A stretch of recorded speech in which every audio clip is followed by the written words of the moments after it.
What's up, beautiful people? In this video, we will be talking about sprays and things in which I use in the garden to keep away pests, powdery mildew, and other things in the garden. Let's get to it! What's up, beautiful people, and welcome to another episode of Don't Keep Up With the Joneses. Don't keep up with the Joneses. Don't keep up with the Joneses. Don't keep up with the Joneses. Don't keep up with the Joneses. What's up, beautiful people? It's me, Ricky Jones Jr. back again for another video. And this one, like I said, is all about the sprays, the things in which I use in the garden, okay? Now, this one comes because it was a question that was asked on another one of the videos. And I say that to say, if you have a question, if you have something that you need more clarity on or anything like that, and if it's a little bit longer than like a simple message, I will do a video on it. So that is what this is for, okay? And so if you are gardening in a garden, right? Or if you have a garden or you look to have a gardener, these are some things that you want to have in your arsenal because certain situations and circumstances will present themselves and you will need a remedy for it, okay? And so, yeah, I mean, I think we should go ahead and get into it, right? Okay. Boom! Alright, great people, so as you can see, we have 4 different sprays in which I use in my arsenal, in which honestly I am not an expert on any of them. I do know ideally what they do and what you can use it for, and so I'll put links down below if this is something that you want to partake in following this video. And so the first one that I have is called Copper, Copper Fungicide.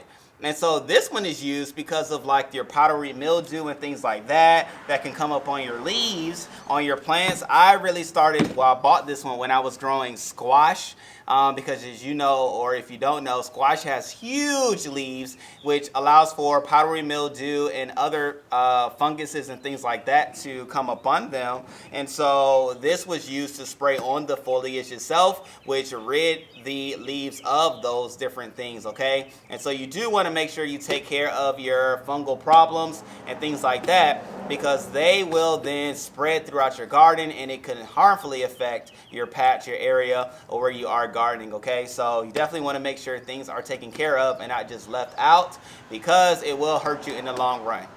I think I should see my face. Let's see my face. All right, so I like this one better already. And so with the idea behind the Copper Fungicide, of course, you're going to get rid of the powdery mildew. But I was going to say powdery mildew comes, for those who don't know, from when you water your leaves or when your leaves has a lot of water on them. And sometimes it may go into the nighttime and the water itself hasn't evaporated from the leaves, and so water sitting on your leaves will do detriments and will do problems and will present funguses and things like that to your foliage themselves, which of course will get into the root system and then kill out that plant, okay? And so that's why you want to go ahead and attack that problem when it does present itself, and the Copper Fungicide was a way in which I went about doing so, and it did actually help and work for me. So do I recommend it? Yes. However, we're going to get to one, actually this one, that's going to be like these 2 in 1.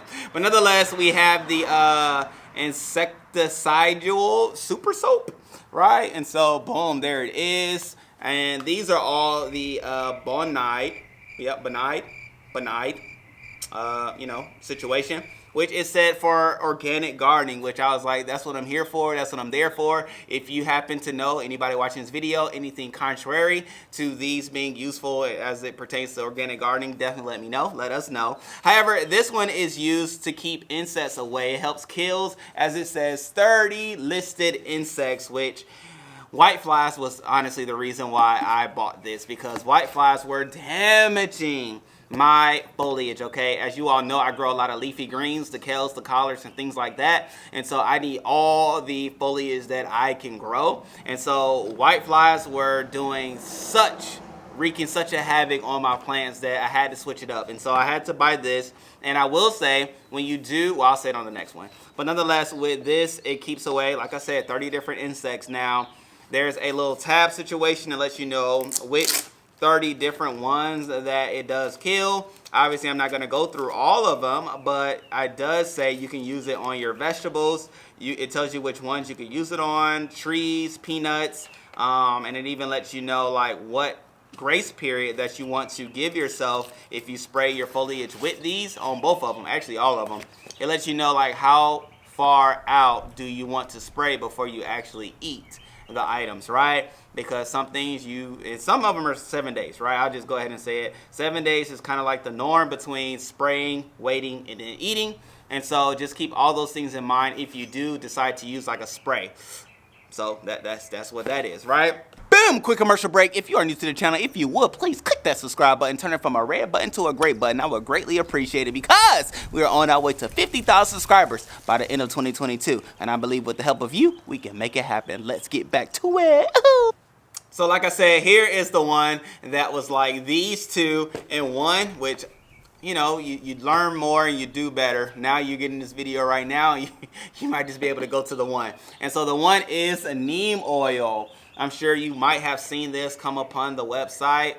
Not my website, but the www, the internet, or somebody else's YouTube videos. And this one works great. I love the neem oil. Like I said, it's 2 in 1. It's the fungicide, it's the insecticide, and it's the miticide, which I don't even know what miticide is. I haven't had that problem yet, but I have had the insecticide and I had the fungicide problem and purchased items for them. However, this does, like I said, those 3 in 1. So neem oil is very useful, as it keeps away your white flies, your powdery mildew, and rust and all those things like that. And I do want to say, like I was thinking of with the other spray, is that when you do spray with your sprays, you want to spray the bottom portion of your foliage, right? And so I say that because with your white flies and things like that, they do lay a larva or eggs on the bottom portion of your foliage, largely because there's shade at the bottom and not at the top. And so spraying the bottom foliage of your plants is gonna do your plants wonders. It's gonna free them, gonna kill those things and wipe them out. But more than anything, you don't wanna spray the top because you don't want to interfere or mess up any of the photosynthesis, okay?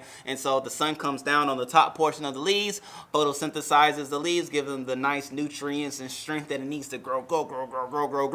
However, if you do spray any of these sprays on the top portion, it will create a barrier, right? Kind of like saran wrap, if you will, if you were just to think about food. But more than anything, it's a layer that you don't want to have. And so spraying the bottom portion is all you need to do. And so neem oil, ladies and gentlemen, this is what you want to do. It multi-purpose, like I said, it kills eggs, larvae, and adult stages of insects. It also prevents fungal attack of plant tissues.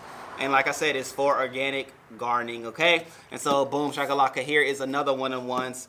This is the one. I should put this one at the top because like I said, it's 3 in 1, which you learn better, you know better, you do better. Now you are able to do better. And you know, honestly, these are not expensive. They're probably like $15 a spray, which it's far worth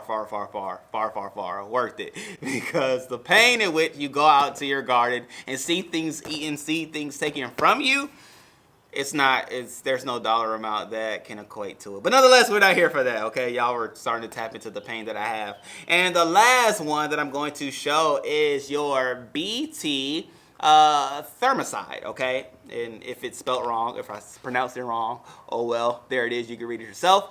But this one is used to take and get rid of your caterpillar problem, okay? As you all might have seen in different videos or different posts I posted on Instagram. I'll put a link down below for my Instagram. But nonetheless, I had a caterpillar problem. And when I say it was a problem, it was a problem. It was probably about 10 caterpillars that were just wreaking havoc on my kale. They were eating it, and they were eating at its infant stage, which obviously would not allow for it to grow to the point at which I can eat it. So I did my research, and this here shebang was the solution. And so with this, it is a solution that you do want to mix with water. These are ready to spray as soon as you get them from the store.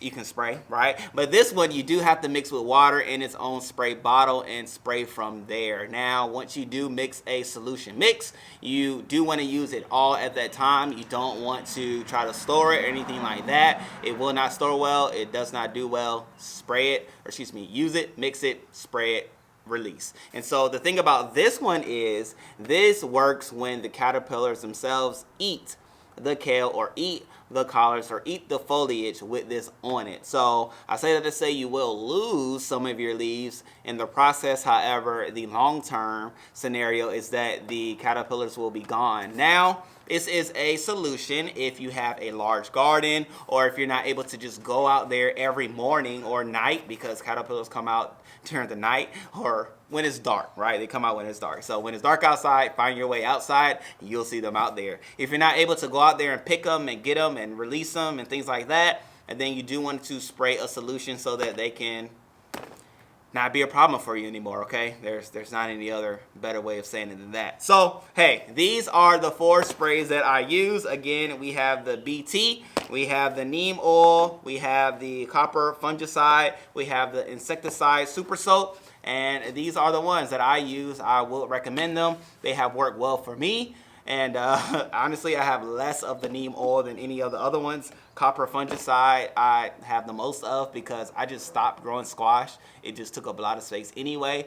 And so, hey, the list goes on. But, boom! I hope this video was helpful so that you can mitigate any pest problems or mildew problems that you may be having in your garden, that you're looking for a solution. Honestly, nothing is a fast solution, but it will work your way to the solution. And so these are the different sprays and or, solutions that I do use. However, I will be doing a video on Friday to give you some natural, some plants, some herbs that you can actually grow in your garden that will get you the results to keep away the pests, not so much the, the mildews and things like that, but it will keep away the pests from your garden, which I do need because the white flies have been a problem for me here lately. But with that being said, ladies and gentlemen, I love you all. I appreciate you all. If you are new to the channel, if you could, please hit that subscribe button, turn that red button into a gray button, and we would greatly appreciate it as we are on our way to 50,000 subscribers by the end of 2022. And I believe we could do it with you. So, hey, remember, you never have to garden alone because you can always garden with me. Love you all. I appreciate you all. I will see you on the next video.